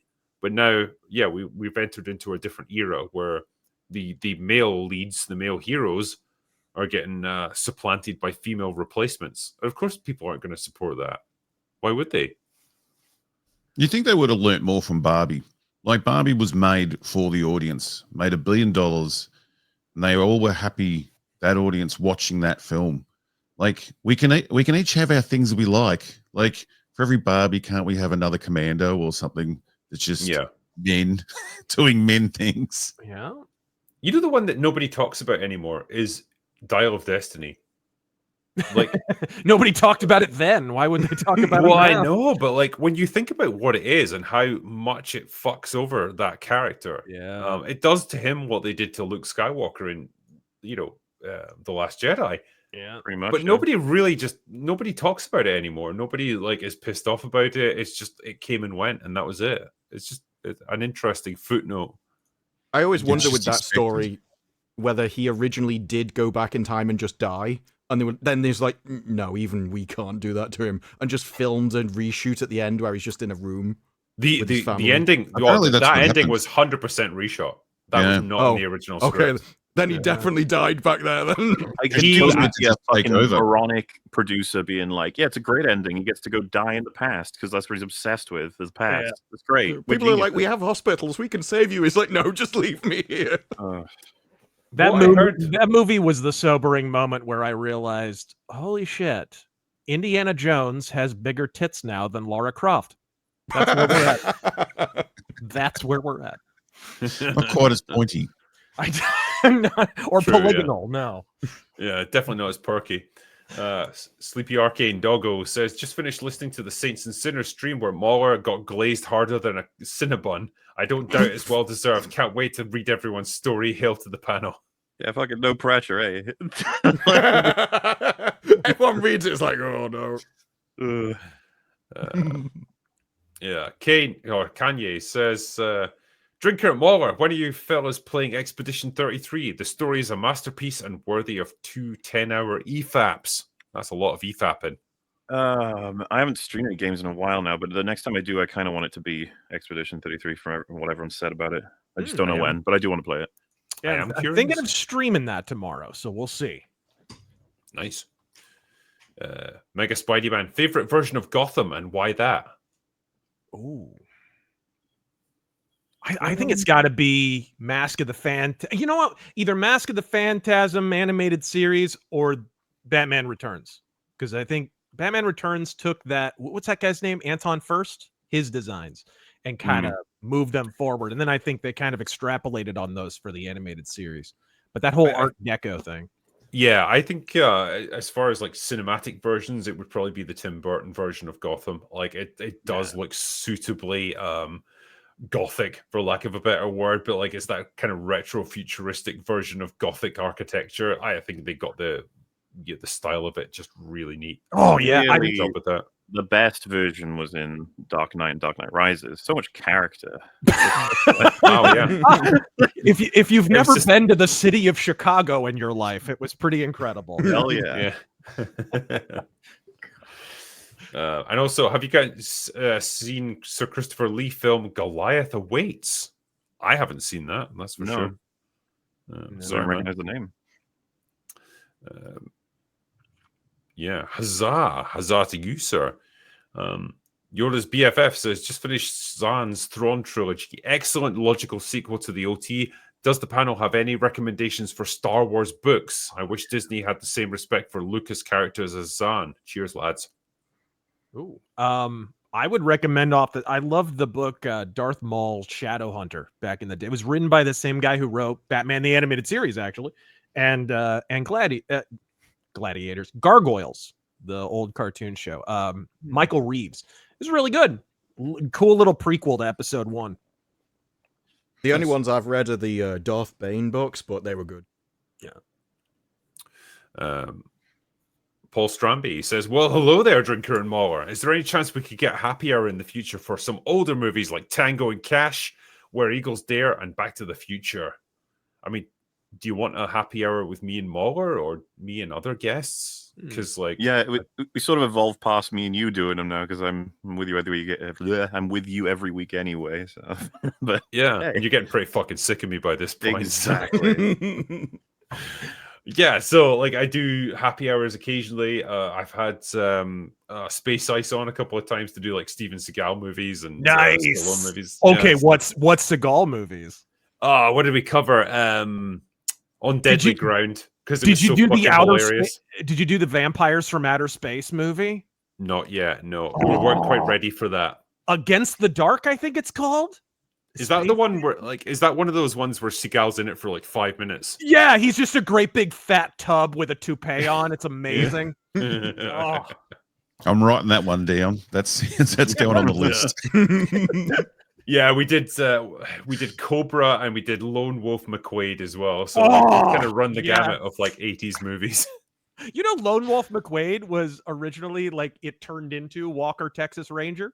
Yes. Yeah. But for licensing reasons, they couldn't use the name, so they had to rename it. But yeah, it's the same fucking guy. It's great. Yeah. And I'll finish up with this one. Vanessa says, as a woman, I prefer male-led action movies, masculine hunky men fighting bad guys. Stop it, you're getting me turned on. I have no interest in female-led action movies. I think there's space for both. And like, you know, as a guy, if you're going to do a female-led action movie, all I ask is that she's hot. I mean, is it that difficult? Well, what's the take here on like Kill Bill? I've always thought that film was awesome. Sure, yeah. That's more of a takeoff on those old 60s. Like there was a whole genre of like woman ninja movies and stuff. Like it's kind of like that, right? So that kind of works because the entire world is ridiculous. Yeah. And it's Tarantino. Like he's obviously got that flair for just doing that retro style of filmmaking and casting really interesting actors. And, you know, the dialogue is always like sharp as a tack. So all of those things combine together to make Kill Bill a super entertaining duo of movies. And bare women's feet. Yes. Yeah, it's Tarantino. Yeah. For some reason, every movie. Plus, she struggles. Not everything lands in her lap. Like, I love the scene where she opens the caravan door and the guy just blasts her with the gun and then buries her alive. Yeah. So, it's not an easy journey for her. Yeah, that's probably why it works, honestly. Yeah. No, it's a lot of fun. But yeah, I'm probably gonna finish up there tonight. It's been a weird kind of night with all the problems that StreamYard had getting us started and stuff, but we made it in the end. So it's been a triumph against adversity. But I want to say thanks to my panel of awesome guests for coming on tonight. Appreciate you guys for doing this. Yes, sir. And for everyone that's super chatted us, for the ones that we haven't quite made it to tonight, we will, of course, answer them as we always do on last orders. So MauLer and I will address all of them. Yes, sir. But thank you for everyone for bearing with us tonight and being patient while we got online. Appreciate all you guys, and we will catch you on the next one. But for now, that's all we got for today. So go away now. Bye-bye.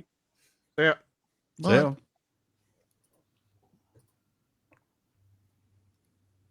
And it's still good.